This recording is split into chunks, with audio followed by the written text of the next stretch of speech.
Hola comunidad 100% fiscal. Hoy platicaremos de actas de asamblea, efectos fiscales, beneficios y consecuencias. Bienvenidos. Pues buenos días a todos los amigos de 100% Fiscal. Hoy vamos a platicar de un tema que nos han pedido mucho nuestros amigos que forman parte de la comunidad y a todos los invitados especiales que nos acompañan y que se unen hoy a nuestra comunidad. Este tema de las actas de asamblea, sus efectos fiscales, beneficios y consecuencias, tiene un efecto muy importante en este momento, sobre todo en las actividades en el mundo fiscal, que es nuestra materia, y sobre todo también en el mundo corporativo, en el mundo mercantil, en el mundo comercial, en diferentes aspectos de la vida de las empresas y de las personas físicas. ¿Y por qué digo de ambas personas? Porque las actas de asamblea solamente sintetizan la voluntad de los accionistas de una empresa, los compradores de algún bien a esa empresa, adhiriéndose como socios, como accionistas, como aportadores de capital. Pero sobre todo, amigos, los efectos fiscales que estas actas han cambiado o han modificado a partir de 2014. Aunque en la historia de todas las empresas el acta de asamblea es el elemento fundamental, el modificar el acta de asamblea va a tener consecuencias especiales. Ahora, con esta situación que tenemos muchas invitaciones por parte del SAT, tenemos auditorías profundas, aclaraciones de información, el verdadero beneficiario, por la parte de los bancos, conociendo a tu cliente. La parte de estos beneficios, pues es el hecho de que le da seguridad a la persona que presta un servicio como a la que lo recibe o adquiere o compra un bien. Pero también debemos de conocer las consecuencias que tiene el no contar con ellas. Entonces, hoy vamos a platicar de este tema. Hoy, como saben, amigos, nuestro servicio, nuestro apoyo, nuestras pláticas se fundamentan en el artículo 197 del Código Fiscal de la Federación, así como en el 89, último párrafo del mismo código. Nuestras opiniones están apegadas a la normatividad y en determinado momento, si bien pueden ser diferentes a las de la autoridad, se apegan a las discusiones en la materia. Adelante, por favor. Descarguen, amigos, el material a través de las redes sociales, a través de nuestros formas de comunicación o a través del chat, ¿sí? Y quédense al final, en esta ocasión, donde muchos amigos han estado llamando, les vamos a regalar 2 pláticas gratuitas al final de la sesión. Llaman, mandan un mensaje y con mucho gusto les daremos esta aportación gratuita. Hoy, como les comentaba la licenciada Dulce, me acompaña la licenciada Estefanía Andrea Rivas Salgado y la contadora y licenciada Karen Campos Arcabe. Y el contexto de nuestra plática se centra en un esquema. Lo que vamos a platicar con ustedes, no les vamos a dar teoría, sí les vamos a platicar fundamentos legales y todo, pero sobre todo nuestra plática, y como todas las pláticas de 100% Fiscal, están concentradas en la práctica, en las experiencias que tenemos todos los días con nuestros clientes. Y yo creo que a todos nuestros amigos que nos acompañan lo que les gusta escuchar y lo que les interesa en realidad. ¿Qué está pasando en la práctica, Raúl? ¿Qué sucede? ¿Cómo viene la autoridad y me pide la información? ¿Cómo me evalúa? Oye, ¿qué pasa cuando estoy armando un acta de asamblea? ¿Qué pasa con mi objeto social cuando la estamos revisando? Ese es el mundo y el contexto de nuestro servicio. En la parte práctica, lo que nosotros les mostramos a ustedes es lo que aprendemos todos los días con nuestros clientes y amigos. Y entonces, amigos, vamos a platicar de algunos elementos fundamentales. Vamos a platicar sobre las obligaciones fiscales para la operación de las sociedades mercantiles, aunque si ustedes entran al código, entran a la ley de impuesto sobre la renta, a la ley del IVA, realmente los artículos que hacen referencia específica a las operaciones y obligaciones de acta de asamblea no pasan de 20 referencias. ¿Por qué? Porque tenemos una supletoriedad de ley de acuerdo al artículo 5 del mismo Código Fiscal de la Federación, que todas las disposiciones que están contenidas en otra normatividad son supletorias de ley. En este caso estamos hablando de la Ley General de Sociedades Mercantiles, estamos hablando del Código de Comercio. Y vamos a platicar, amigos, de cómo constituimos una sociedad. Y entonces ahí es el origen de la modificación de las actas de asamblea. Si bien el acta de nacimiento de una empresa es la constitución de la sociedad mercantil a través del notario, el fedatario público, si lo hacemos sociedad anónima, lo hacemos de capital variable, el nacimiento de esa acta, ese nacimiento de la empresa, la tenemos en esa acta de asamblea. Pero la mayor parte de las ocasiones, en muchas ocasiones, lo voy a decir, corrijo, creamos la empresa porque vamos con nuestro amigo notario y el notario usa un machote para la empresa. Y dice, ¿sabes qué? Yo quiero dedicarme a la construcción o quiero dedicarme a la venta de bienes inmuebles. Soy una inmobiliaria. Entonces, normalmente nuestro amigo notario pues toma un modelo que ya tiene y se los aplica a ustedes. Ustedes firman, desconocedores en muchas ocasiones de la parte de los estatutos y toman esos estatutos en forma general, ¿no? ¿Qué pasa? Después nuestra empresa no se adapta a esas condiciones, cambiamos el capital variable, no definimos alcance del objeto social de la empresa, no definimos cuáles son las reglas, qué va a pasar si yo fallezco y entonces quién se va a quedar con la empresa, cómo va a ser la venta de las acciones. No definimos nada de esos elementos y en el camino nos revisa la autoridad fiscal, nos revisa la autoridad, tenemos un problema mercantil por la venta de unas acciones. Entonces, nuestro objeto social se comienza a modificar y a modificar. Por eso tenemos tantas y tantas actas de asambleas de empresas, porque esa acta de origen estuvo mal hecha. Entonces, nuestra primera recomendación, vas a formular una empresa, una razón social, sociedad anónima, sociedad civil. Primero conoce el objetivo y las tareas y los alcances que quieres desarrollar, porque en la medida de esa situación vamos a reducir el número de modificaciones de actas. Y acuérdense ahorita lo que tuvimos, el mayor número de acciones que tuvimos con los notarios con relación a las actas a las actas constitutivas y después crear y modificar una serie de actas de asamblea fue con la situación del REPSE.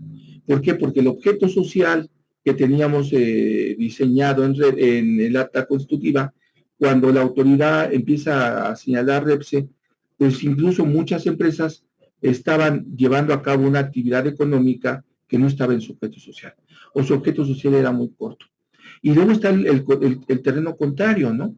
Que te revisa la autoridad y las actas constitutivas estaban llenísimas de actividades en el objeto social a la antigua y vendían desde alfileres y como el ejemplo más burdo que señalan, y también barcos, ¿no? O hacían comida, daban servicios de mantenimiento. Entonces, esas actas dejaron de ser óptimas para el mundo empresarial y por lo tanto, amigos, pues se tuvieron que ir haciendo actas de asamblea. Vamos a platicar de todo eso. Vamos a platicar del procedimiento para la cuestión de esa acta, vamos a platicar de esos estatutos a los que yo les platico, de ese objeto social, y estos 4 elementitos, amigos, son los elementos fundamentales para cuando yo voy a hacer un acta, una modificación de acta, me voy a encontrar que tengo que regresar a esos antecedentes. Luego, amigos, entonces ya tenemos todos los elementos y viene la asamblea de socios. Y en la asamblea de socios nos vamos a platicar qué tipo de asambleas hay y cómo se va a relacionar con mi acta de asamblea. Si es el administrador único, qué pasa si no están los representantes legales, qué pasa si no están los accionistas, qué pasa si mi acta tiene validez o no validez, cuándo la voy a protocolizar o no la voy a protocolizar. Y después, amigos, la importancia de las aportaciones de capital y futuras aportaciones de capital en las empresas, que de acuerdo a la Ley General de Sociedades Mercantiles en las llamadas actas, asambleas extraordinarias, ¿cuándo debemos llevar a cabo esa acción? ¿Va a tener validez o no va a tener validez esa aportación de capital? Y luego aquí vamos a platicar, voy a invitar a mis compañeras que me acompañan hoy, de la experiencia que tenemos, que estamos haciendo las actas de asamblea, y resulta que el contador, el abogado nos manda el acta, la revisamos, y la sorpresa, pues que esos representantes legales ya no están, esos accionistas ya no fallecieron hace años, o no los cambiaron en su momento, y ya les entregaron dividendos, ya les entregaron recursos, o la suma de las aportaciones del capital fijo con el variable no suma, ¿no? O tuvieron aportaciones, retiros, capitalizaciones, y cuando llega el SAT les dice, a ver, amigos, esto esta aportación, esta reducción de capital, este reparto de dividendos estaba suscrito pero no pagado, por lo tanto, es ilegal esta determinación de Kuka y Kufi. Vamos a platicar también, amigos, del velo corporativo, la importancia de tener las actas al día, de que hayamos hecho las modificaciones y con las modificaciones que tenemos ahora de verdadero beneficiario, cómo el velo corporativo, a pesar de que existe en la norma, ha sido retirado poco a poco por la autoridad. ¿Y qué tiene el velo corporativo? Pues la protección de los datos de las empresas. Ahora, pues son de dominio público, incluso miscelánea fiscal, ya les platicará la contadora Karen, la contadora licenciada Karen, la licenciada Estefanía, de cómo incluso el mundo civil, el mundo mercantil, se ve rebasado por el mundo fiscal, porque incluso hay miscelánea fiscal, hay misceláneas fiscales que señalan reglas que deben de contener las actas de asamblea. Y están muy específicas ahí, ¿no? Y vamos a hablar de esas resoluciones misceláneas y su relación con las actas constitutivas. Adelante, por favor. En ese contexto voy a dar un poquito más de elementos y voy a ir invitando a mis compañeras a que vayamos agregándonos a este tema. Adelante, por favor. Entonces, como les comentaba, amigos, la norma, independientemente de que yo haga modificaciones o no haga a mis disposiciones fiscales o no ha hecho modificaciones a la constitución de la sociedad o no haya hecho modificaciones sustanciales, por eso vamos a dividir las actas de asamblea en ordinarias y extraordinarias. Van a ser ordinarias todas aquellas que modifiquen el corazón y la identidad de la empresa, como cuáles. Por ejemplo, si le vamos a cambiar de denominación social a la empresa, se va a llamar diferente, o vamos a cambiar el objeto social, pues ya la empresa va a ser diferente. Vamos a cambiar el alcance de la vida de la empresa. Son acciones que van a cambiar la esencia de la empresa, el nombre de la empresa, su razón. Y vamos a tener actas de asamblea extraordinarias cuando hay modificaciones que impactan en la operación de la empresa. Una cosa es la parte cuantitativa y la parte cualitativa. La cualitativa, en estricto sentido, serían las actas ordinarias, la cuantitativa en las actas extraordinarias. Y amigos, tenemos en el mundo fiscal, tenemos personas morales mercantiles que están en estas actas, que tienen que cumplir estas disposiciones que marca la ley y que nos obliga en el mundo fiscal, pero también tenemos empresas no mercantiles, por ejemplo, las sociedades civiles, las asociaciones civiles. Recuerden que no tienen mucho tiempo que se les dio las mismas facultades y obligaciones a las asociaciones civiles y también a las asociaciones civiles con modificaciones en la ley de en el Código de Comercio. Entonces, estas disposiciones han cambiado mucho. Por eso hay muchos huecos y muchas malas interpretaciones de si en una sociedad civil o asociación civil tengo que levantar actas y cuándo, ¿no? Y este nacimiento de estas empresas, el nacimiento de estas empresas, tienen que ver sobre todo cuando mi contribuyente creció, ¿no? Yo inicié como una persona física, el tiempo me llevó porque necesitaba nuevos clientes, mis nuevos clientes me van solicitando nuevas atribuciones, nuevos alcances para prestar el servicio y tiene que evolucionar a una persona moral. Y la persona moral más común es la sociedad anónima de capital variable, pero también tenemos sociedades de responsabilidad limitada y veremos que las actas son diferentes, ¿sí? Y también ahora en este mundo, en el mundo fiscal, pues también tenemos ahora personas morales. Estamos acostumbrados, pero hasta hace 10, 15 años que los accionistas tenían que ser 5 por lo menos para crear una persona moral. Después pasamos a que con 2 personas físicas o morales podían crear una nueva sociedad. Y ahora tenemos empresas morales formadas por lo menos con una persona. Y fíjense, y ahí hay muchas confusiones con los amigos. Dice, es que estas personas son formadas nada más, las de acción simplificada, con una persona, no, la norma dice que por lo menos con una.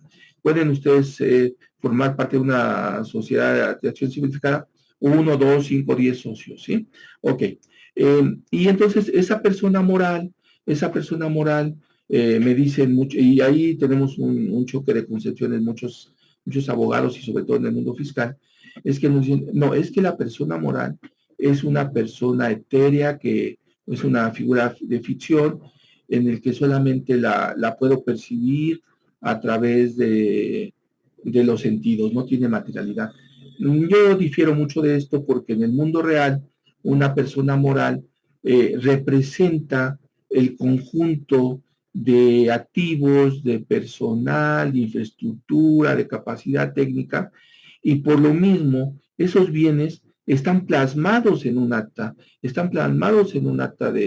de origen y en modificaciones del acta, y por lo tanto el conjunto general conforma a la persona moral. Yo les pongo un ejemplo, por ejemplo. Imagínense una constructora sin maquinaria, pues deja de ser una persona moral. Oye, pero la arrienda, está bien la arrienda, o hace un arrendamiento de la misma para trabajar, pero de todos modos la está incorporando de forma directa o indirecta a la actividad de la empresa. Si no, no funcionaría. Por lo tanto, yo difiero mucho de esa visión. ¿Sí? Entonces tenemos, amigos, esa primera parte de la parte práctica. Ahora, esta persona moral, no solamente va acompañada de algunos libros, ahorita ya invitaré a la licenciada Estefanía y a la licenciada Karen a que platiquemos de esa estructura, de esas actas, qué tipo de actas están y esas actas de qué van acompañadas. Van acompañadas del libro de accionistas, del libro de aportaciones, del libro de reducciones de capital, del libro de modificaciones, una serie de libros que cada autor nos va hacia diferente. Pero van acompañados también de una norma que contiene el Código Fiscal de la Federación y que dice que forman parte de la contabilidad, dice, la contabilidad, los registros contables, la contabilidad como tal, el libro mayor, el libro diario, forman parte de esa estructura, pero el Código Fiscal de la Federación también señala que forman parte de la contabilidad las actas, el acta constitutiva y las actas de asamblea. Por eso llega el Instituto Mexicano del Seguro Social, por eso llega el Servicio de Administración Tributaria y le pide a los contribuyentes, ¿me puede mostrar sus actas de asamblea?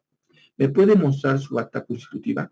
¿Me puede mostrar las modificaciones al acta original y las actas que haya asignado? Y los clientes nos llaman y dicen, oye, me están pidiendo todo esto. Pues sí, porque las actas de asamblea lo que sintetizan es la historia de la empresa.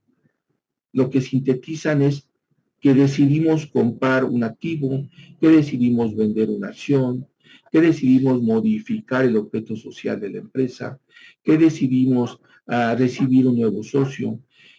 Esas acciones son las que están reflejadas en las actas.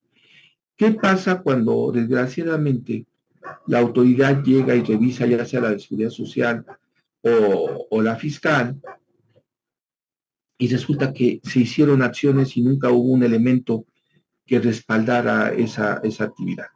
No hay elemento que demuestre a la autoridad que en ese momento se decidió llevar a cabo esa acción. Y esta es la segunda recomendación, amigos. Las actas de asamblea protocolizadas ante notario público son el principal elemento que demuestra materialidad y razón de negocio. Son el principal elemento con el cual le demostramos a la autoridad materialidad y razón de negocio.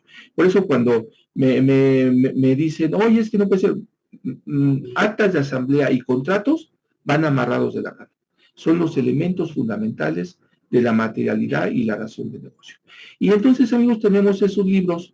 Ya me salgo del parte contable y regreso a la parte corporativa y regresamos a la parte mercantil y tengo un libro de aumentos y reducciones de capital y entonces la autoridad me dice, oh, qué bueno que usted le dio a su accionista dividendos, o qué bueno que usted le pagó unas acciones. ¿En dónde están? Bueno, pues aquí está en el registro, pero aquí tengo el acta. y este es el elemento fundamental de materialidad, ¿sí? Tengo el libro de asambleas ordinarias y extraordinarias, ¿sí? Y cada código está respaldando eso. Por eso les digo, el acta constitutiva y sus modificaciones son el elemento histórico de la historia de la empresa, ¿sí? Hay elementos, todavía nos siguen preguntando muchos amigos. Oye, Raúl, pero debo de tener un acta, debo de tener un libro. Bueno, la disposición histórica señalaba que pues antes teníamos los libros empastados y señalados.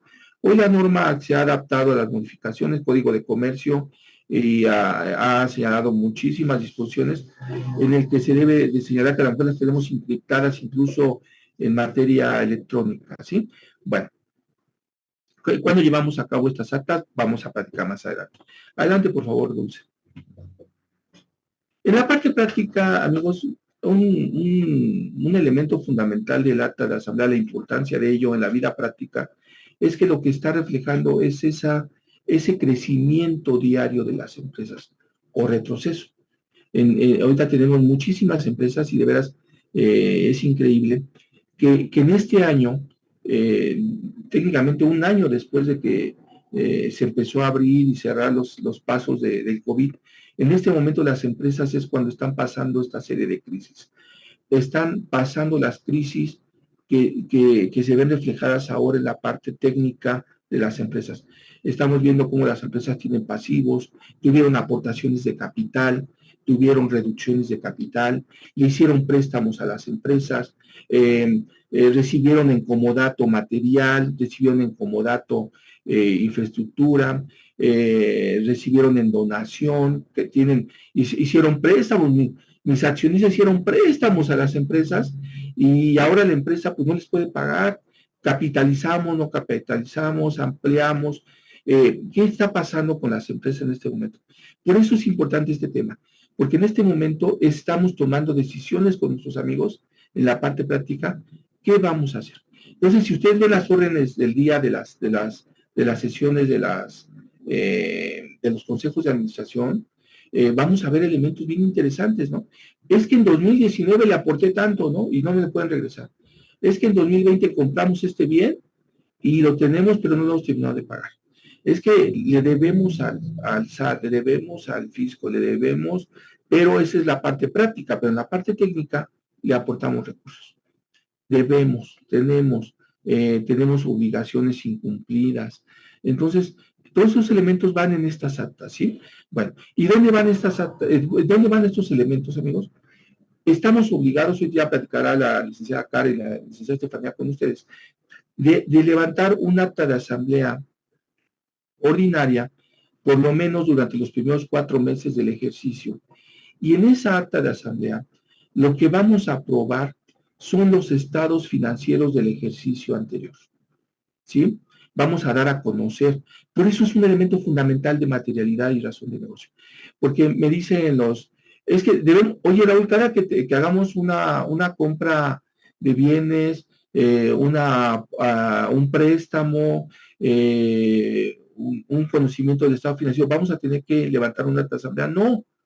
Por eso la acta ordinaria, en el acta ordinaria anual, presentamos para su aprobación los estados financieros de toda la operación que hicimos durante el año anterior. Imagínense que estuvieran levantando actas por cada movimiento.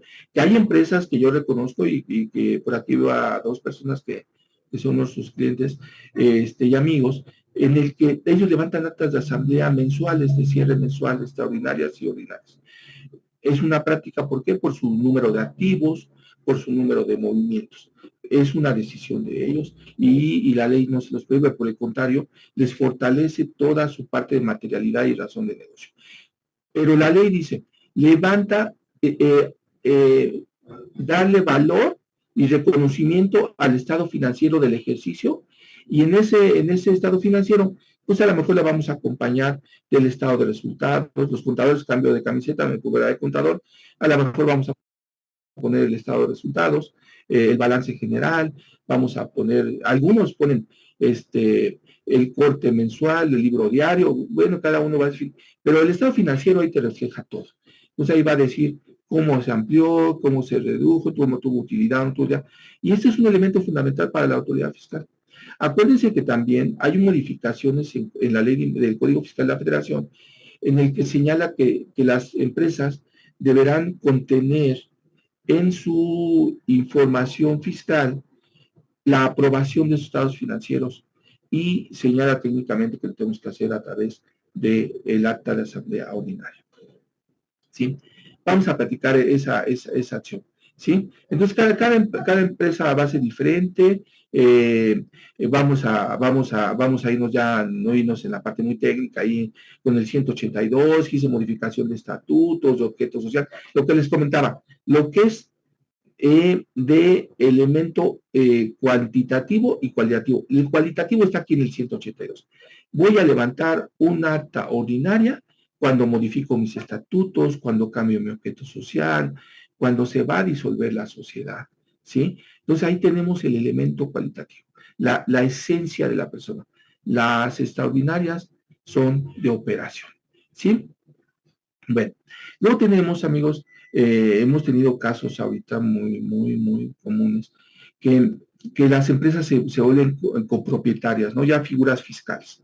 Estamos a una figura fiscal, que la ley no exige que haya una asamblea, que no haya una acta constitutiva, pero somos copropietarios. Esa copropiedad existe en el mundo fiscal, ¿sí? Pero en el mundo práctico debería de existir también. Y les voy a decir por qué. Porque tenemos clientes, por ejemplo, que voy a poner un mal ejemplo, que tenemos que, por ejemplo, heredaron un bien a través de una sociedad mercantil y esos bienes se llaman acciones, ¿no? Y los hermanos recibieron esos bienes. Entonces, ellos en ese momento pues, van a pasar a formar parte de la persona moral. Pero el de Cuyus también les dejó bienes inmuebles. Y el de Cuyus dijo, el terreno fulanito que no pertenece a la empresa, sí se lo voy a dejar a mis dos hijos, o a mi mamá, a mi papá, a mi familiar directo, y entonces, pero deja el bien compartido, ¿sí? En ese momento las personas se convierten en copropietarios. Fíjense nada más, acá tenemos un acta de asamblea que está respaldando la operación como accionistas y acá tenemos copropietarios. Y los copropietarios, tenemos un caso bien complicado, en el sentido de que ellos durante años compartieron la copropiedad que les otorgó el notario. Sí, les dijo, aquí está su cacho de bien, pero lo que no hicieron esos amigos fue ir a dar de alta el RFC al SAT. Y bueno, vamos a suponer que el notario, el contador se le olvidó, le regularizamos el pago, ¿sí? Pero resulta que la autoridad llega y ahora les cobra el predial, y bueno, ahí hay una ilegalidad, pero le está cobrando un predial de 10 años, y nosotros pues ya lo estamos combatiendo, ¿no? Pero resulta que son copropietarios. Y todavía la orden de la invitación señala al de Cuyus que ya falleció hace 10 años. Bueno, pues ya fuimos al tribunal y lo ganamos porque no se trataba de la misma persona. No, pero que es el mismo bien, pues sí es el mismo bien, pero no se trata de la misma persona. Pero les platico esos elementos. Acá está una figura regulada por la ley y acá tenemos una figura regulada por el mundo fiscal. ¿Sí? Entonces tenemos esos elementos. ¿Sí? Ahora, ¿qué elementos va a tener esa acta? ¿Qué elementos va a formular? Entonces voy a invitar para ir avanzando, voy a invitar a la contadora Karen a que nos vayamos a las láminas, Dulce, para que ella platique en la parte práctica qué elementos tenemos para para que tengamos una visión muy general de estos elementos. ¿Sí? Entonces, yo les comentaba, ¿cuáles son los principales elementos que tenemos en las obligaciones de las sociedades y que nos impactan en un acta, ¿no? Que nos impactan en un acta en este momento, ¿no? Entonces, no sé si es Karen quien va a platicar o Estefanía. Hola, buenos días. Sí, licenciado, yo voy a hablar tema. Muy bien, Karen, pues, muchísimas gracias. Y para a los amigos, como en las actas de asamblea y en las actas ordinarias y ordinarias, estos elementos son ahora fundamentales, ¿no, Karen? Bienvenida, Karen. Sí, claro. Gracias, muchas gracias. Buenos días, comunidad 100% fiscal. El día de hoy, pues yo le voy a hablar acerca de algunas obligaciones fiscales de las sociedades, que si bien es cierto ya las conocemos y que derivan de la constitución o de la creación de un acta de asamblea, es importante saber cuál es el impacto fiscal en este aspecto. Ahora bien, es muy importante tener el RFC actualizado, el domicilio fiscal también, así como presentar las declaraciones informativas mensuales o anuales. Ajá, también en cuanto al objeto, bueno, a actividad económica, tiene que ir de la mano con el objeto social que tiene la empresa. ¿Esto por qué? Pues bueno, si bien es cierto, antes, como ya lo comentaba el licenciado, y es muy acertado, te decía los notarios, eh, tú ten el objeto social amplio.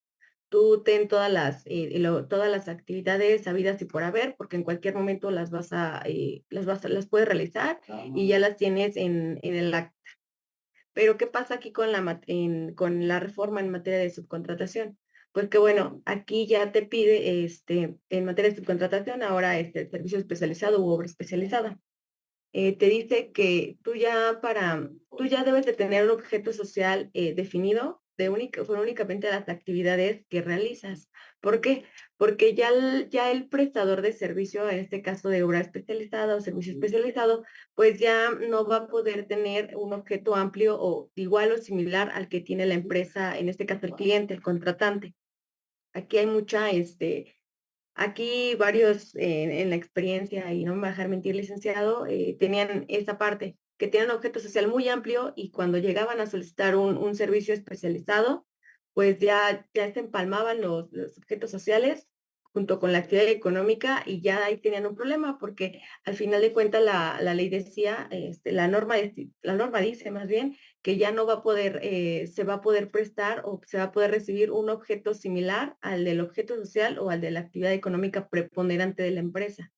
Entonces, esto es súper importante y más adelante voy a hablar del objeto social y la licenciada Estefanía sobre las actas de asamblea.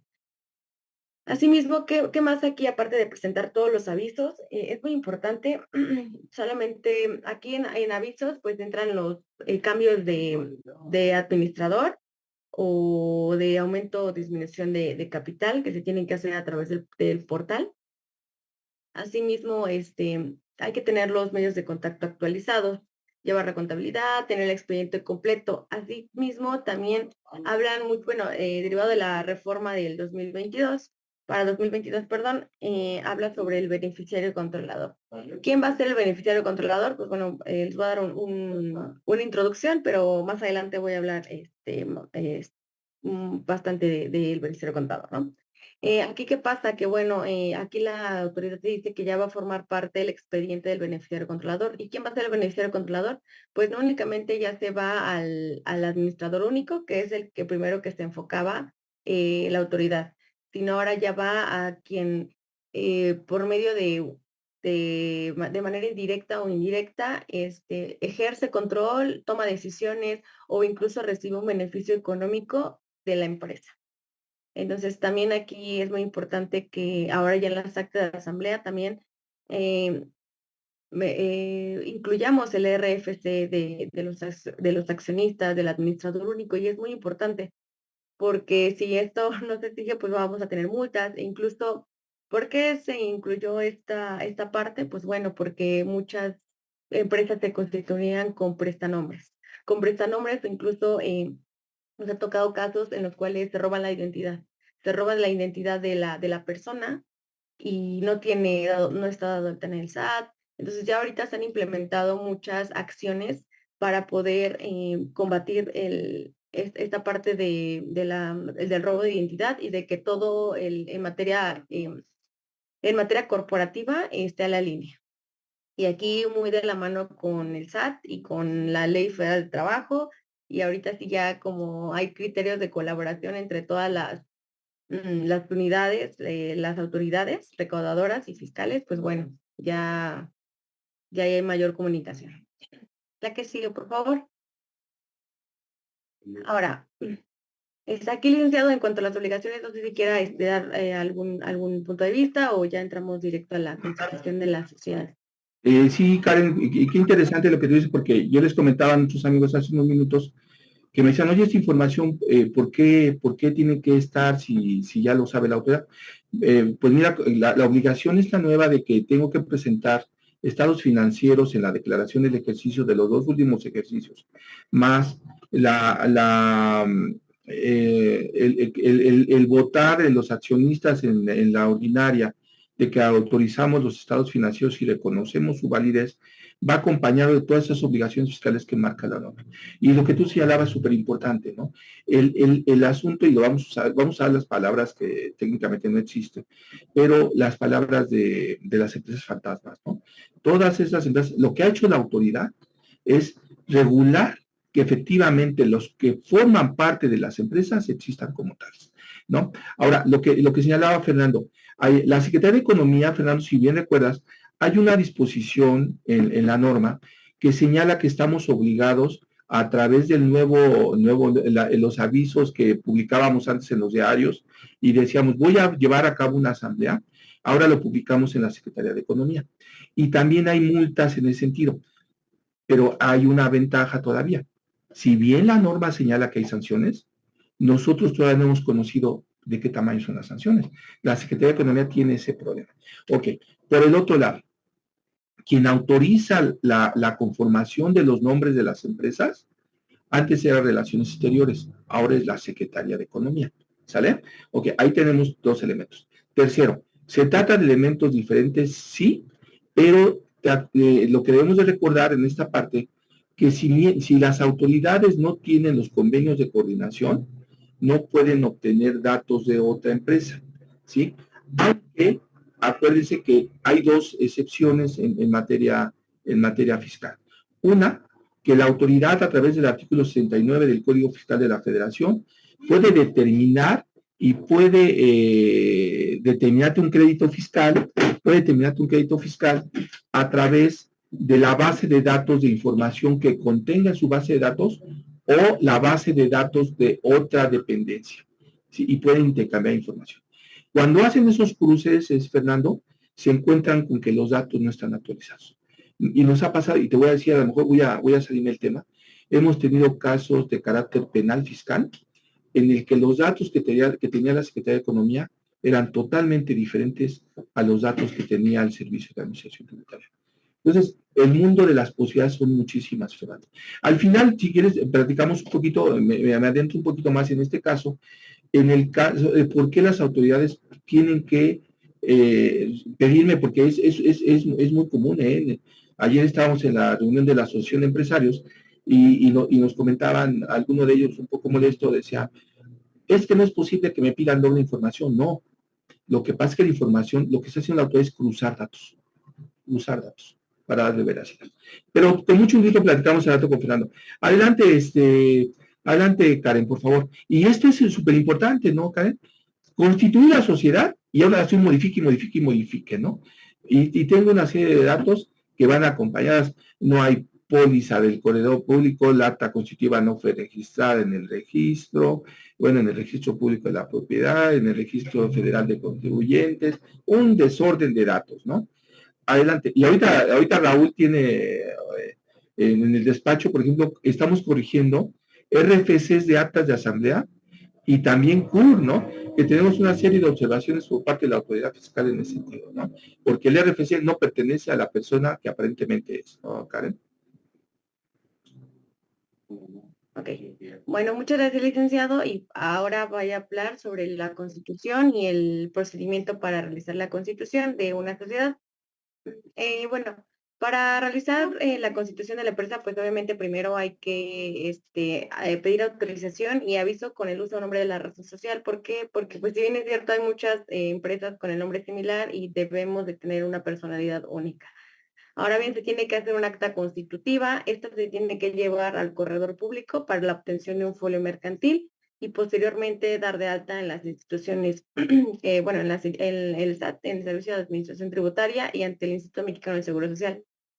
Aquí es bien importante que no solo el acta constitutiva sea llevada al corredor público y se obtenga el folio mercantil. En la experiencia que hemos tenido, cuando el SAT nos solicita alguna entrevista e información, nos pide que estos poderes, por ejemplo, que hay un poder, estén elevados de escritura pública y que se tenga el folio mercantil.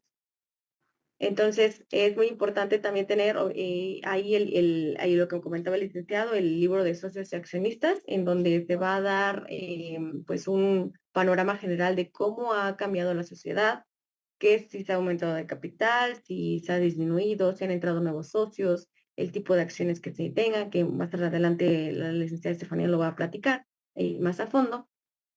Y bueno, pues obviamente se tiene que autorizar, para constituir la sociedad, pues se tiene que autorizar el nombre de la razón social. Y también se deberá, obviamente, contar con todos los estatutos, que ahorita vamos a ver de qué se está hablando, de qué son los estatutos del objeto social, que son meramente importantes y relevantes para poder llevar a cabo la constitución de una empresa. Asimismo, ¿qué es importante en la parte de la constitución? Pues bueno, que los socios accionistas, pues, aporten, bueno, que sea que en el acta se exprese qué van a aportar, aparte del capital social fijo que dice la Ley General de Sociedades Mercantiles, que es de 50,000 pesos para la mayoría de las sociedades. Entonces, aquí, licenciado, no sé si me quiere hacer algún comentario y derivamos de ahí algunas sugerencias o algo más. Se modifica, ¿no, Karen? En las actas de asamblea, ¿no? En las actas ordinarias. Los datos que originalmente habíamos plasmado, las estamos modifique en esos datos originales. La empresa evolucionó, creció, cambió de objeto social, y entonces el objeto social que teníamos originalmente ya no es el mismo. Es el mayor número de datos que encontramos en las actas, ¿no, Karen? Como lo mismo, Karen, lo encontramos en el objeto social, ¿no? Esos dos elementos son los que más, amigos, se presentan ante los notarios, ¿sí? El origen de la empresa y su objeto social. ¿Y qué tiene que ver con qué, Karen? Con la razón de negocio que el SAT nos pide, ¿no? En nuestro terreno, ¿no?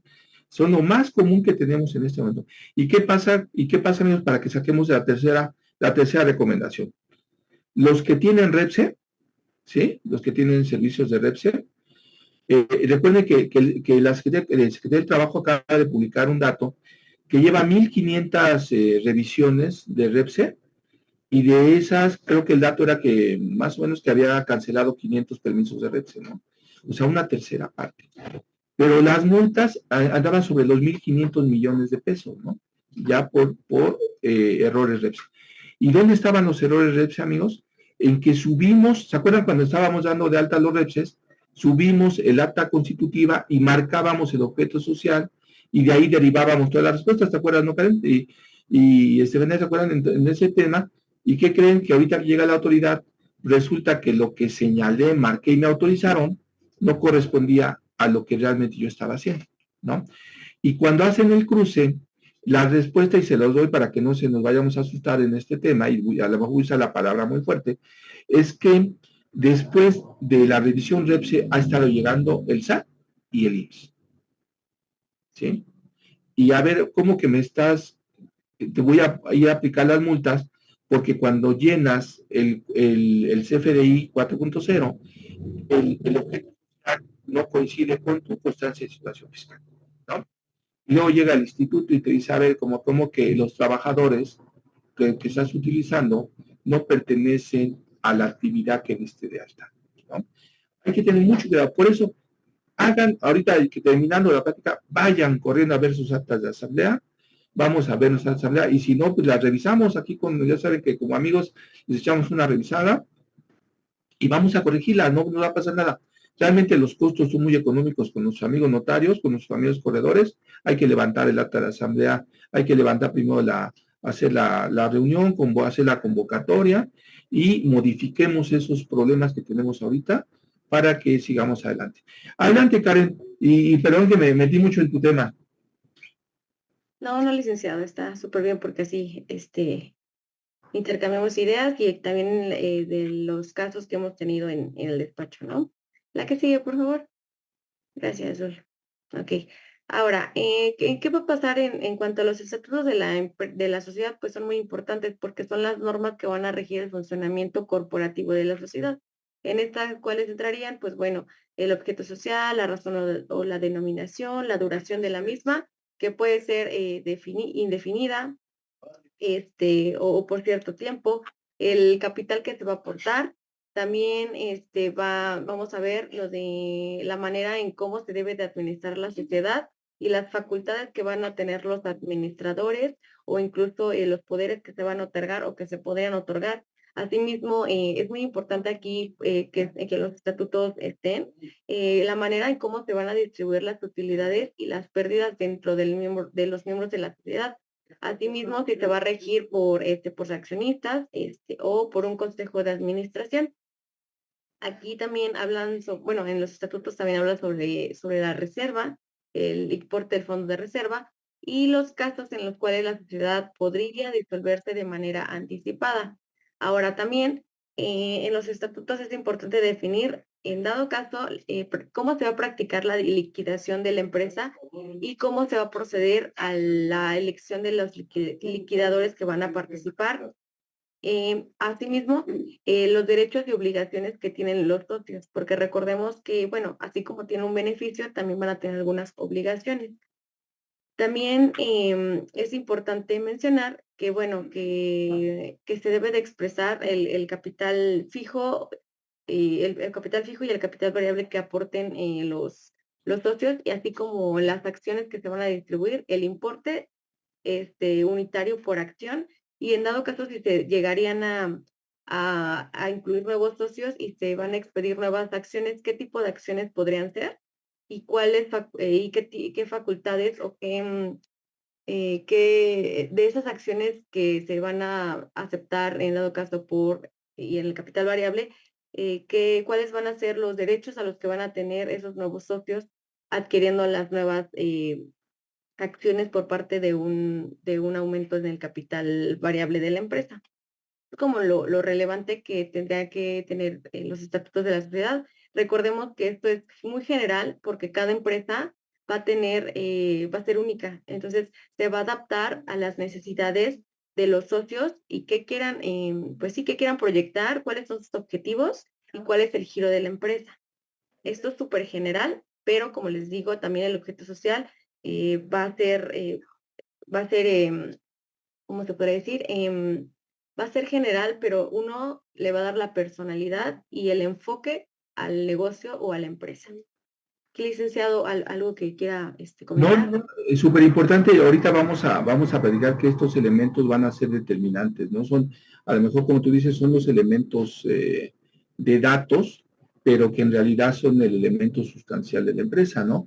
Ahorita que tú nos platiques un poquito más adelante sobre la situación del objeto social, cómo va relacionado con esto, ¿no? Y vamos a ver respuesta.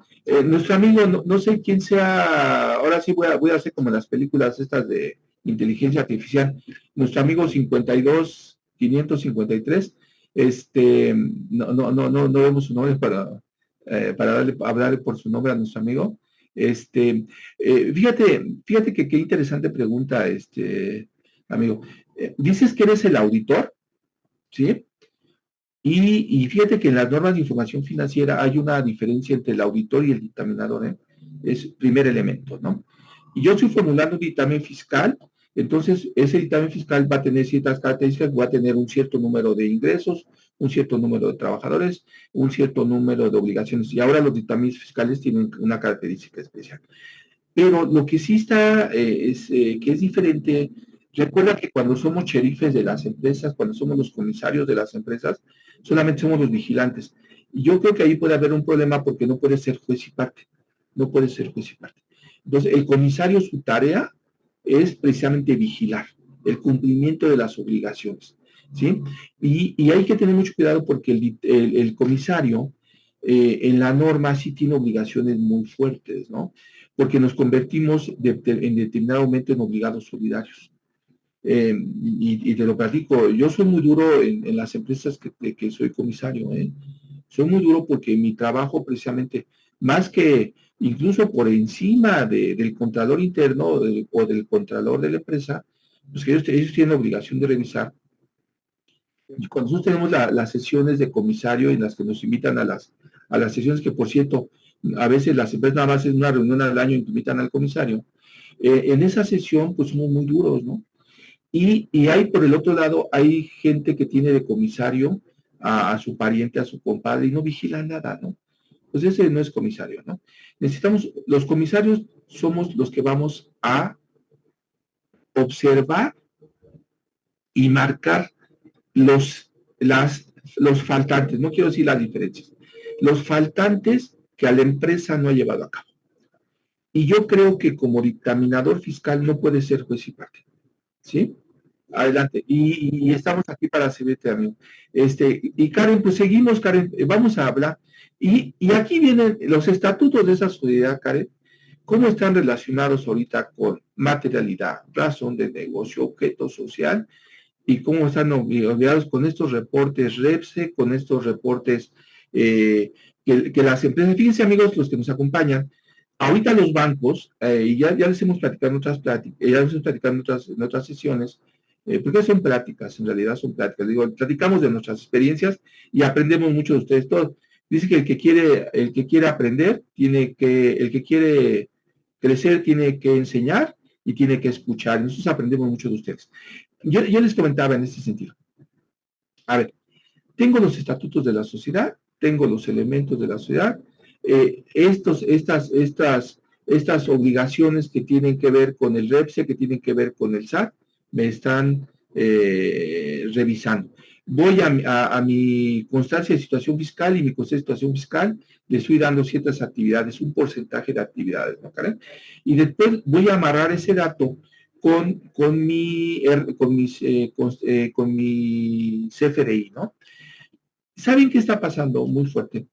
Que estos elementos que les estamos platicando, amigos, no sé si han tenido oportunidad de ver los reportes que y nosotros los hemos conocido, porque en las auditorías profundas, el SAT nos proyecta la situación fiscal de la empresa. No sé si las han visto ahí.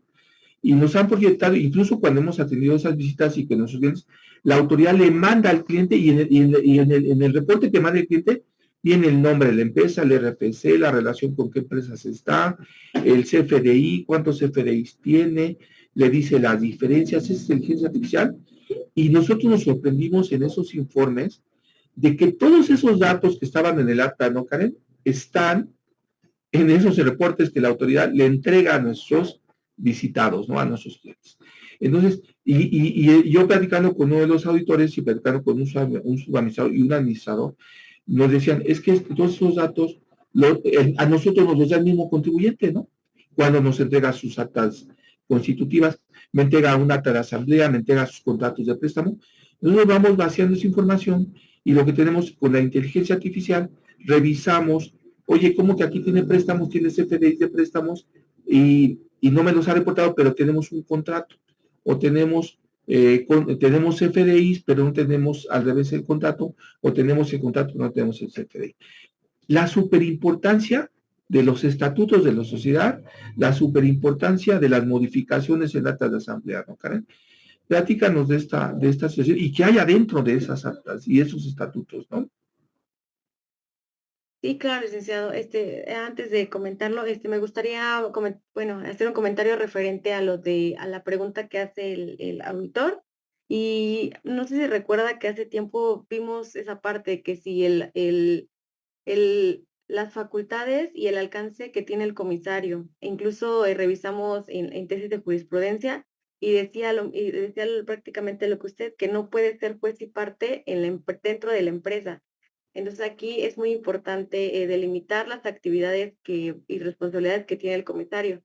Entonces, no sé, si tiene la oportunidad, yo creo que nos manda un mensajito, le podemos proporcionar esta tesis que nosotros buscamos ahí en el portal del tribunal para que se esté más cierto con este comentario que le estamos diciendo, ¿no? Que el fundamento de dónde nos basamos, e incluso también en la Ley General de Estudios Mercantiles está el artículo de la parte del comisario de las facultades que tiene y las limitantes, ¿no? Pero bueno, sí, hablando un poquito, licenciado, retomando lo que usted me dice referente comenta a lo de razón de negocio, materialidad y CFDI, contratos, es que prácticamente ahorita ya la autoridad fiscal con su inteligencia artificial sí nos revisa y sí salen diferencias hasta por CFDIs cancelados y sustituidos porque tienen errores tal vez en el método de pago, pero ahora ya no solamente se van y ya la razón de negocios ya va de la mano con el objeto social y con la actividad económica, porque ya en la parte de razón de negocio, ya la autoridad y en el artículo 5A, si no me recuerdo el código, nos menciona que la razón de negocio debe debe de tener un beneficio para la empresa. Aquí, ¿qué quiere decir? Que bueno, pues tú si tienes una empresa debes de tener un beneficio económico. ¿Por qué? Pues para eso creaste la empresa, para obtener un beneficio, una ganancia. Entonces, si tú no tienes una razón de negocios del por qué creaste la empresa y de por qué no tienes una utilidad derivada del servicio prestado, pues aquí es donde ya no hay razón de negocios. Ahora bien, ¿qué más pasa aquí? Pues bueno, ya no nada más la autoridad, incluso en las auditorías o revisiones de gabinete o simplemente invitaciones, ya no te pide nada más el CFDI que respalde la operación de un ingreso, una deducción o el contrato. Ya va más allá, te pregunta cómo conociste a tu cliente o proveedor, cuáles fueron los medios de contacto, desde cuándo lo conoces, y que proporciones toda aquella información que pueda soportar que el servicio fue efectivamente prestado o recibido. O sea, aquí que incluye pues todas las minutas, los correos electrónicos, los reportes de trabajo, las evidencias fotográficas, si se reunieron en algún momento, pues esos informes. No me va a dejar mentir, licenciado, en las últimas auditorías que hemos contestado, se ha solicitado todo eso. Como le digo, ya no nada más se va con ese FDI y contratos, no, sino ya va más allá, ya la materialidad del servicio prestado.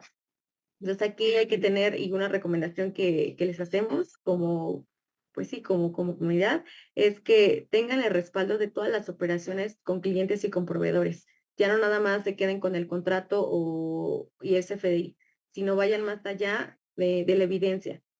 Como ya les comentaba, minutas, evidencia fotográfica de servicio prestado, reportes, y que todos tengan la fecha en la cual se prestó el servicio porque pues nos ha tocado que nos piden todo esto, incluso medios de contacto, cómo se conocieron. Entonces, es importante que toda esta evidencia se tenga y obviamente pues se conserve por años, ¿no? Porque no podemos, bueno, al menos por 5 años, que es lo que la autoridad nos dice que podrán revisarnos. Que aquí no sé si usted decía algo más, licenciado. Y comentarles a nuestros amigos que tienen que checar estos datos con sus proveedores. Fíjense que tenemos un cliente, y me voy a atrever a decirlo, tenemos un cliente que él revisaba las listas famosas que publica el 69 y el cliente nunca aparecía en esas listas. Quería que estaba muy limpio, no pasaba nada, siguieron haciendo operaciones con ellos, pero de pronto llegó una denuncia penal al cliente para que se presentara a hacer aclaraciones sobre esta empresa, ¿no? Entonces, llegaron los amigos, primero llegaron del SAT por auditoría profunda, le preguntó si tenía operaciones con esta empresa y quisieron una aclaración en los cuadritos, no pasó nada. Después llegó la auditoría directa por revisión de gabinete, le ampliaron la revisión, le pidieron información, pero la autoridad, fíjense ahí el error, es que la autoridad no te puede pedir información de terceros porque hay disposición en tesis, ¿no? Entonces, no puedes ir a ampliar más allá de información de terceros más que de las operaciones. Entonces, ¿qué aportó? Pues él aportó de forma normal. Aquí está mi CFDI, aquí está mi materialidad de la operación, pero el momento en el que nuestro cliente aporta, el conociendo a tu cliente que hacen los bancos, aporta también cómo conoció al cliente, y entonces ahí, como dice Karen, se aportó el acta constitutiva que le había dado el cliente, se aportó la identificación de los accionistas, se aportó el comprobante de domicilio de la empresa que me prestó el servicio para demostrar que sí me había dado el servicio. El asunto está, amigos, que cuando se llega ya a la siguiente instancia, y como lo dice Karen, el acta constitutiva conformada, las personas que conformaban la empresa ni siquiera tenían conocimiento de la conformación de esa empresa. Ellos ni siquiera habían sido partes de esa situación. Por eso la autoridad, y aunque nos molesta a veces como contribuyentes, pide la autoridad que vayas a sacar tu firma electrónica, a que los pasen al piano, ¿no? Aquí le sacan las huellas digitales, le sacan el iris, ahora sacan el iris, la fotografía del iris, que está ligada a esta prueba con la de pasaportes, ¿no? Con los de la Secretaría de Gobernación. Ya ven que ahora traquemos con la CUR, ¿no? Esta semana nos encontramos con que la CUR va con fotografía, ¿no? Entonces, una serie de situaciones, ¿no? Entonces, ¿qué pasó? Que el objeto social, cuando te lo piden, Karen, ahorita te están pidiendo la historia de estas empresas, las modificaciones de la empresa y dame el RFC de esta persona, ¿no? Y aunque todavía no evoluciona a grandes rasgos, cuando ustedes van con el notario, ¿se acuerdan que tenemos en el acta, al final como anexos, tenemos la fotocopia de las identificaciones de los accionistas, ¿sí? Y ahora nos piden que aportemos la constancia de situación fiscal del accionista. ¿Por qué? Porque el contribuyente abusó. El contribuyente abusó y ¿qué pasó? Tenemos situaciones. A lo mejor nosotros actuamos de buena fe, pero a lo mejor mi proveedor actuó de mala fe. O a lo mejor yo soy el proveedor y a lo mejor mi cliente actuó de mala fe. Y aquí a lo mejor se escucha muy fuerte. Hay que revisarlos. Hay que revisarlos porque la seguridad es de nuestra empresa, ¿no? La seguridad. Entonces llegamos y lo revisamos y a veces se molesta, ¿no? Con nosotros tenemos un cliente muy importante, igual que todos ustedes, y él está muy molesto porque le estamos pidiendo información de sus clientes, ¿no? Y de sus proveedores. Entonces, es que ¿para qué lo quieren? Porque hiciste operaciones muy fuertes y lo más seguro es que me vayan a revisar. Entonces resulta que los contratos no están bien hechos, resulta que él no tiene actas constitutivas, no tiene actas de asamblea, de él no tiene actas no conoce identificaciones de sus proveedores, no tiene constancias de situación fiscal del proveedor como de ellos, su contador ha perdido las claves de las firmas, una serie de situaciones. Todo eso lo votamos cuando estamos revisando las actas de asamblea, ¿no? Y desgraciadamente eso es así. Y como les digo, nosotros, a lo mejor amigos nos acompañan, nosotros estamos hablando de cuestiones prácticas de lo que vivimos todos los días, ¿sí? Yo creo que vale más que nosotros les mostremos esto, la parte práctica, y con todos estos elementos, ¿no? La parte técnica con la parte práctica, ¿no, Karen? Pues adelante, Karen, ¿qué sigue, por favor? Exacto, el que sigue, por favor. Pues ya nada más un breve recordatorio, licenciado, de la importancia del objeto social de la empresa, que si bien es cierto, ya lo comenté al principio de en todos estos láminas, la importancia. Pues aquí, ¿cuál es la importancia del objeto social? Pues es que a qué se va a dedicar la empresa. Cuáles actos van a ser necesarios para cumplir, y como ya les había dicho, debe ser claro y fiel al proyecto. ¿Por qué? Porque como ya les mencionaba, ahora ya la autoridad te pide que delimites tu objeto social, así como tu actividad económica preponderante a la cual te vas a dedicar. Y esto, como ya les mencionaba, va ligado al REPSE. Si ustedes tienen algún algún proveedor REPSE, o ustedes son REPSE, deben de cuidar la parte de no tener un objeto igual o similar, o incluso la actividad preponderante que está dado de alta en el SAT. Esto es lo más relevante del objeto social de la empresa, pues es parte fundamental, ¿no? Del qué voy a hacer con la empresa, a qué se va a dedicar la razón social a la cual está constituyendo. Muy bien, Karen.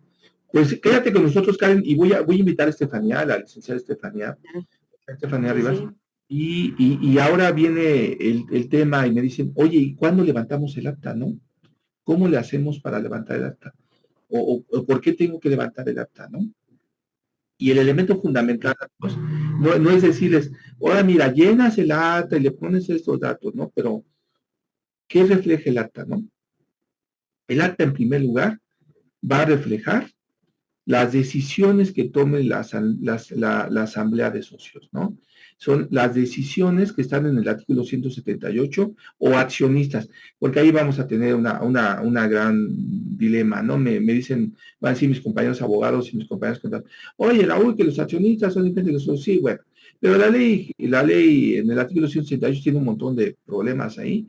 Los accionistas o socios se reúnen a tomar decisiones de acuerdo al artículo 138 de la Ley de Sociedades Mercantiles, aplica para sociedades anónimas, aplica para sociedades civiles. Y entonces se reúnen, ¿no? Y Estefanía, ¿qué pasa en esta asamblea? ¿Cómo se reúnen? ¿Por qué se reúnen? ¿Se invitan? ¿Cómo se llegan? Y al final van a tener que levantar una constancia de que estuvieron ahí, ¿no, Estefanía? Para darle valor a esa decisión, ¿sí? Bienvenida, Estefanía, platícanos sobre este tema que es súper importante y que siempre andamos ahí platicando con los amigos, ¿no? Ya llegamos, nos invitan de ahí de observadores a las asambleas y desde que hacen la convocatoria uno cumple los requisitos. Y al final voy a platicar, amigos, en este tema, ¿qué pasa si no están los accionistas en el momento de la asamblea, ¿no? Y cómo en el fraude procesal pasan una serie de cosas que se tomó las decisiones y no estaban los accionistas a pesar de tener un poder, ¿no? Bienvenida, Estefanía. Sí, sí, licenciado Raúl. Hola, buenas tardes, comunidad 100% fiscal. Bueno, como ya lo señaló el licenciado y la licenciada Karen, hay que entender que llevar una empresa en buen funcionamiento requiere de una buena administración y control. Esto de manera de prevención, pues para las sociedades, ¿no? Ya que en cualquier momento, pues la autoridad fiscal o cualquier autoridad que pueda ejercer facultades, pues va a revisar y pues no solamente en materia del fisco vamos a revisar la contabilidad, sino también en materia de corporativo, pues debemos de llevar adecuadamente esas asambleas de socios o accionistas. Pues, ¿por qué? Pues porque es importante conocer las características y la forma en la que se deben de realizar y cuándo y dónde se tienen que realizar, ¿no? Bien, vamos a empezar. Como lo mencionó el licenciado, esto de las asambleas socios se encuentra en la Ley de Sociedades Mercantiles y esta ley nos señala que la asamblea de accionistas es el órgano supremo de la sociedad, donde aquí se podrán realizar y acordar y ratificar todos los temas y operaciones que quiera realizar la sociedad. Estas serán cumplidas ya sea por el administrador único o por el consejo de administración. Ahora bien, existen dos tipos de asambleas, la ordinaria y la extraordinaria. En esta se van a exponer diversos temas y operaciones que la sociedad deba de plasmarla para, en este caso, modificar el contrato social o en este caso hacer modificaciones simples como las que ya mencionó la licenciada Karen en los estatutos, ¿no? Bien, estas asambleas ordinarias y extraordinarias se deben de realizar en el domicilio de la empresa. Si no se llegaran a realizar en el domicilio de la empresa, pues serán consideradas como nulas, salvo exista algún caso fortuito o una fuerza mayor, en este caso, ¿no? Ahora bien, ya le mencioné que existe la ordinaria y la extraordinaria. La ordinaria está en el artículo 181 y la extraordinaria en el artículo 182. La asamblea ordinaria se deben de reunir por lo menos este órgano supremo dentro de los 4 meses después del cierre del ejercicio. Y en esto se van a exponer a cualquier asunto que no tenga relevancia en el tema de las asambleas extraordinarias. Por ejemplo, se van a poder discutir y aprobar o modificar el informe financiero, ya sea de los administradores o en este caso de los comisarios. Se podrán nombrar a los administradores, al consejo o a los comisarios. Y en este caso también en estas asambleas ordinarias se podrán determinar honorarios, los cuales van a corresponder a los administradores o a los comisarios. Ahora bien, en las asambleas extraordinarias, que están en el artículo 182, se van a convocar estos en cualquier momento que sea necesario para realizar un cambio a los estatutos, en este caso al contrato social. Estas asambleas extraordinarias encontraremos que se van a poder realizar los siguientes temas: la prórroga de la duración de la sociedad, la disolución anticipada de la sociedad, en este caso, y muy importante, el aumento o reducción del capital, que más adelante vamos a explicar un poquito más a fondo. El cambio de objeto social, que ya lo comentó la licenciada Karen, el cambio de nacionalidad, la transformación de la sociedad, en este caso, si quisiera existir alguna fusión de la sociedad con otra, también la emisión de acciones, entre otros. Ahora bien, ¿cómo va a surgir esta asamblea de socios? Primero debemos de saber que para que pueda existir esta asamblea de socios debe de existir previamente una convocatoria. Esta convocatoria podrá ser o deberá de realizarse por el administrador o por el consejo de administración o por los comisarios. Sin embargo, también no hay que dejar atrás que esta convocatoria, para realizar una asamblea, se puede también realizar por algún socio, siempre y cuando tenga un cierto porcentaje, en este caso sería el 33%, él podrá solicitar por escrito a los administradores o al consejo de administración, o en este caso los comisarios, que realicen la convocatoria de una asamblea de accionistas. Esta convocatoria de la reunión de los accionistas debe hacerse por medio del aviso. Este aviso se debe de realizar por medio de la Secretaría de Economía, ¿ok? Se realizará este aviso por, en este caso, el administrador del Consejo de Administración, en este caso, quien realice este llamado a esta asamblea. En caso de que no se realice este aviso directamente en la Secretaría de Economía, ok, hay un punto aquí importante. Esto dependerá de lo que digan los estatutos de la constitutiva, o en este caso el contrato social.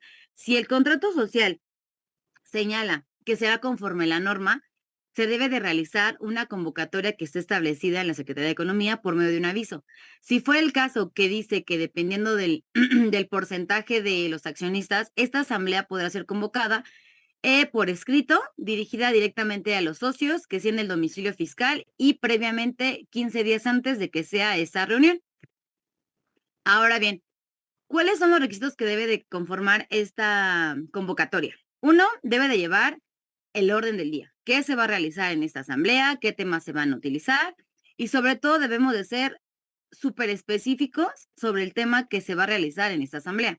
Otro punto muy importante es que si vamos a poner varios tipos de orden del día, deben de ser muy, muy específicos. O sea, si van a ser varios, no podemos ir a que se van a poner orden del día número 1, varios. O sea, no, debemos de ser un poco más en específico. Ahora bien, regresando al punto de la Secretaría de Economía, hay que entender y hay que saber que para poder realizar este tipo de avisos, debemos de hacer, el representante legal de la empresa debe de registrarse ante la Secretaría de Economía para que ellos puedan ser aptos para poder empezar a realizar este tipo de avisos y para poder empezar a hacer las convocatorias para las asambleas. Bien, ahora, para concluir el tema de las asambleas, vamos a hablar un poquito sobre cuáles son los aspectos que debemos de considerar ya en el aspecto de las asambleas. Primero hay que ser muy, muy específicos en la fecha que se va a realizar. Debe de tener la orden del día muy bien especificado, el lugar, en este caso que va a ser el domicilio fiscal de la sociedad. Debemos también de tener una lista de asistencia para que se pueda computar con exactitud quiénes son parte de la misma. Otro, debe de asentarse en el acta todas las personas y los asistentes y quién va a ser el presidente de la misma, quién va a ser el delegado y si están o no el comisario, en este caso todos los socios o la parte mayoritaria de las acciones. Ahora bien, hay que dejar en claro que las asambleas extraordinarias deben de ser protocolizadas ante notario público y las asambleas ordinarias deben de llevarse en los libros de actas y estar especificadas por fechas cuáles han sido los movimientos de cada una de ellas. Por lo tanto, para poder ahorita dar la palabra al licenciado, hay que entender que todas las asambleas, ya sean ordinarias o extraordinarias, deben de llevarse en los libros de actas.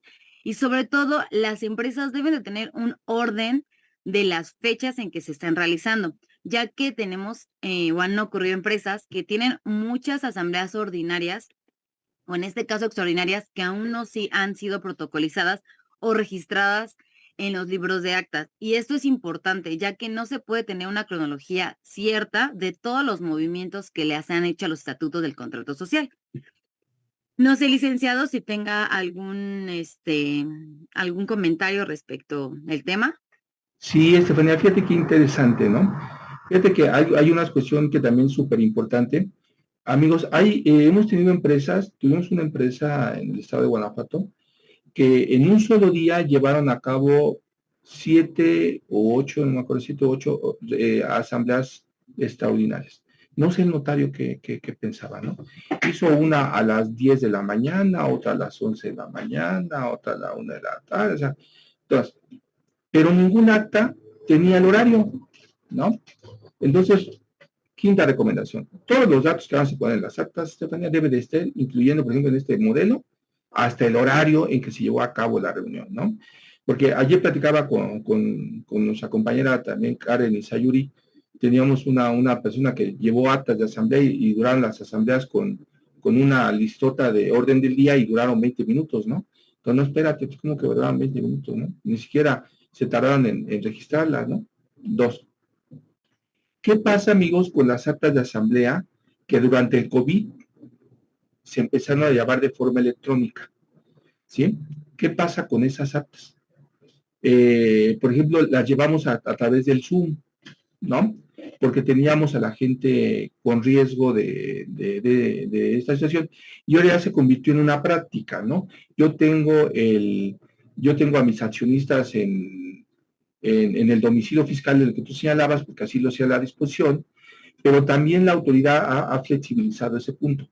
Yo lo que puedo hacer ahí en ese caso, y es recomendación de un excelente fiscalista amigo, conocido, del Centro Mexicano de Penal Tributario, él recomendaba ahí, me decía, mira, lo que nosotros hemos hecho, Raúl, y después nosotros hicimos la práctica, es que le damos vista a un notario y lo invitamos desde su oficina a través de uno de sus representantes y él siendo las 10 horas del día 15 de septiembre en la Ciudad de México, nos enlazamos vía Zoom y publicamos las pantallas, aquí agregamos las pantallas de la reunión, en razón de una emergencia sanitaria, una razón de negocio, nos encontramos fuera del lugar, y da fe del acto el notario fulanito que soy yo, así representa, ¿no?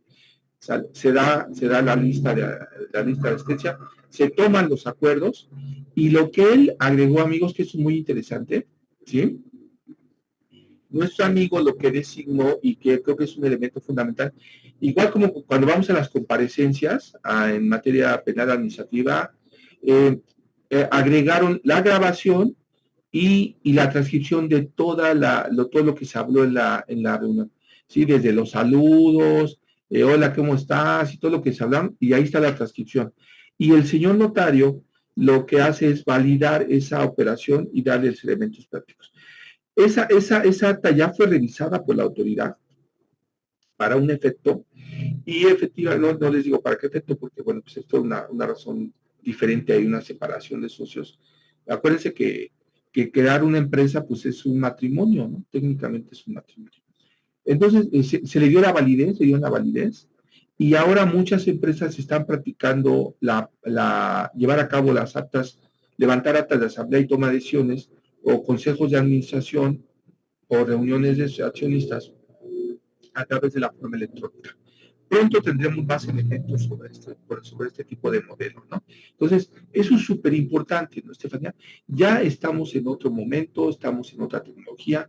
Los accionistas, el asunto es que lo que no hemos podido resolver es cómo llevo a cabo un acta de asamblea. Ahorita las llevamos nacionales, ¿no? Porque pues, el notario le va a dar fe pública porque tiene la facultad. Pero ¿qué pasa si mi accionista está, en un caso que tenemos ahorita, que está en Japón, ¿no? El accionista está en Japón, está haciendo una especialidad a favor de la empresa, pero no puede tomar las decisiones. Entonces, ahí hay otra figura, amigos. Ahí el accionista puede nombrar a un representante con poder para esa acción, ¿sí? La persona se puede presentar a la asamblea y depende de la habilidad que tengamos como abogados para darle los poderes, la persona puede tomar decisiones a nombre del accionista en la asamblea. Y eso lo tenemos que plasmar en el acta de asamblea, ordinaria o extraordinaria, pero tiene que ser muy específico qué poderes le estamos dando ahí, qué alcances. Y ese poder va a formar parte del acta, ¿sí? Se va a leer y se va a decir, Juanito Pérez se presenta hoy en representación de Pedro López en razón de que por motivos económicos, por motivos de salud, por motivos comerciales, se encuentra y cuenta con esa facultad. Eso sí está autorizado en la ley, ¿sí? Nada más que hay que tener mucho cuidado, porque tienen que firmar todos que estuvieron de acuerdo, ¿eh? Por eso se dice, se vota en este momento, y ahí debe de quedar, en este momento se acepta que Juanito Pérez fue representado por fulanito, ¿sí? Y todos aceptan este movimiento, ¿sí?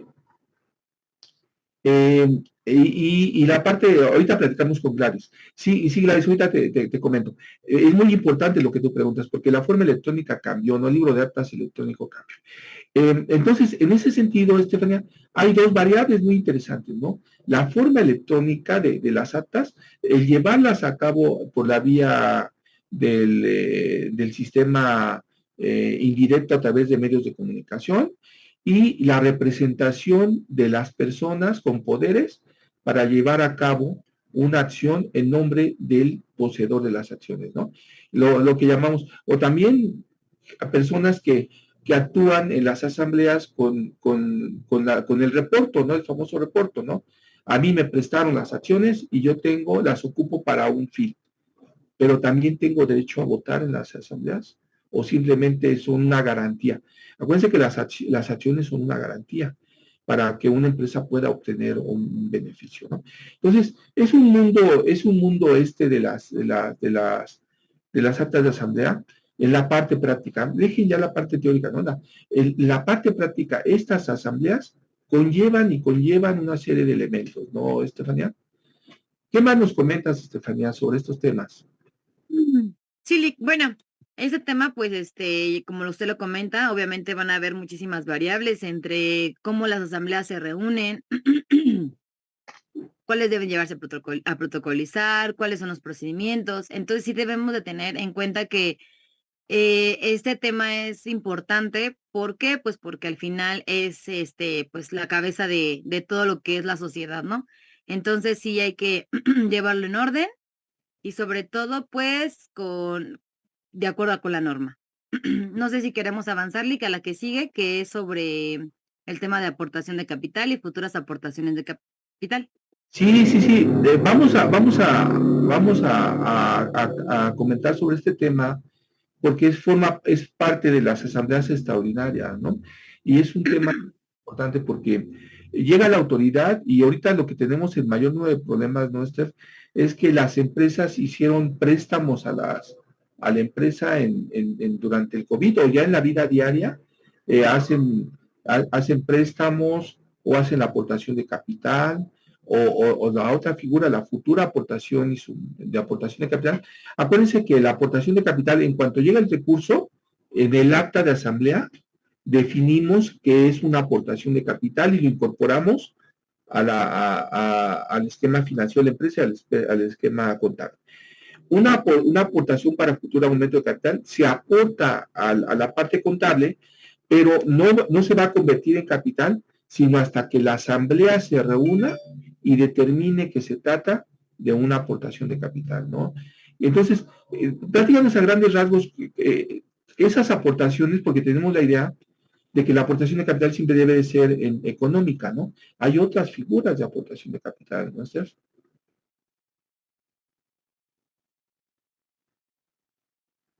Ay, perdón, tenía el audio desconectado. ¿Ya me escuchan, verdad? Sí. Perfecto. Ok. Bueno, como ya lo comentó el licenciado, los aumentos de capital de las sociedades mercantiles, bueno, provienen de, uno, pues por las nuevas aportaciones, que estas pueden ser por los socios o por los accionistas. También va a ser por el ingreso de nuevos socios o de igual manera mediante la incorporación al capital de las reservas de la sociedad o por revaluación del activo. Esas aportaciones de los socios, como usted lo menciona, puede ser en dinero, en bienes o en créditos. Este aumento de capital, como usted lo menciona, puede ser por aportaciones o por futuras aportaciones. Hay que recordar que este aumento de capital puede ser tanto en capital fijo como en capital variable. Esta decisión será ya tomada por los socios, si lo quieren aumentar en el capital fijo o lo quieren aumentar en el capital variable. Esto dependerá de la asamblea que se realice para determinar cuál va a ser la manera en que se va a aumentar este capital. En este aumento de capital o reducción de capital o en su caso futuras aportaciones de capital, también serán un cambio al contrato social. Por lo tanto, este tipo de acciones o ese tipo de temas deben de ser también llevados a cabo por medio de las asambleas extraordinarias. Y este también debe de ser llevado ante notario público para que sea adecuadamente protocolizado. Como usted lo mencionó, después de que se realice este acto de hacer la asamblea, de tener el acta y de llevarla a protocolizar, debemos de también llevarlo al registro contable y sobre todo llevarlo al registro en el libro de las actas donde se realice todo el asentamiento de todas las actas que se han llevado a cabo. Eso también hay que tenerlo muy en cuenta. De igual manera, como ya lo señalé, licenciado, en esta época de COVID surgió que se hicieron asambleas o se prestó dinero a la asamblea o el socio prestó y que no, y que cómo se le va a hacer para poder saber cómo va a entrar ese dinero o cómo salió. Por eso es que pues ahora debemos de hacer todo sustentado por medio de esas asambleas y hacer aumentos de capital, disminución de capital o aportaciones a futuros aumentos de capital. ¿Para qué? Para que no ocurra que ya en la forma práctica se pueda considerar que algún recurso no viene de alguna o venga de recursos de procedencia ilícita o no sepan de dónde viene el recurso o simplemente exista que hay recurso pero no saben de dónde proviene, ¿no? Entonces hay que verificar y demostrar pues de dónde viene el origen de este recurso y pues sobre todo pues porque ya está dentro de la empresa, ¿no? Y pues debemos de verificar en qué momento pues surgió este aumento, si se tiene que protocolizar, si van a hacer futuras aportaciones de capital, si fueron considerados préstamos, pero después fue aumento de capital. Entonces, como lo tiene el licenciado, pues debemos de tener muy, muy en cuenta en qué momento surgió ese aumento de capital, si se tiene que llevar como aportación o como futura aportación de capital. No sé si tenga algún otro comentario, licenciado. Pues no, Estefanía, fíjate que desafortunadamente ya nos ganó el tiempo, y bueno, tenemos que ir a una reunión. Pero les agradecemos mucho a todos nuestros amigos que nos acompañaron. Espero que estos pincelazos de las actas de asamblea les hayan dado alguna visión práctica de la situación, porque ese es nuestro objetivo, que lo vean desde el punto de vista práctico. Y los amigos que les faltaron preguntas, ya saben, manden un mensajito, ya las tenemos aquí, ya muchos de los amigos que llaman los identificamos, les vamos a dar la respuesta y los que quieran, ya saben que muchos nos piden, oye, regálame una constancia de que estuve ahí, porque si no, no me cree mi jefe o mi esposa. Bueno, aquí les mandamos su constancia. Llamen, manden sus datos por el WhatsApp, se los enviamos, les compartimos la información y también los invitamos a seguir formando parte de la comunidad 100% fiscal. Ya viene el cierre del ejercicio, ya estamos preparando las pláticas para cierre del ejercicio, lo vamos a dividir, está muy amplia la situación, ahorita con tantas obligaciones y con tantas visitas por parte de la autoridad, invitaciones, y también a sus amigos que son socios del despacho, de los despachos que forman comunidad con nosotros, en el que compartimos conocimiento y aparte compartimos trabajo, que compartimos el cliente y el que ustedes me dicen, tenemos el cliente y lo compartimos, también ya acuérdense que ya les vamos a mandar el documento de este mes, que está muy interesante, y les agradecemos a todos su presencia, y los que requieran, pues les comento, llamen para que les demos la asesoría gratuita y les va a servir mucho. Y recuerden, nuestro objetivo es mostrarles cuestiones prácticas. Yo creo que aprendemos más, aprendemos bien la parte técnica, teórica, pero aprendemos mucho cuando nos enseñamos nuestra experiencia práctica y escuchamos la experiencia práctica de ustedes. Les agradecemos mucho su presencia y esperemos que les haya servido nuestros comentarios. Muchas gracias por su asistencia. Gracias. Cualquier duda o aclaración, escríbenos en nuestras redes sociales. Asuntos Fiscales, Soluciones Fiscales.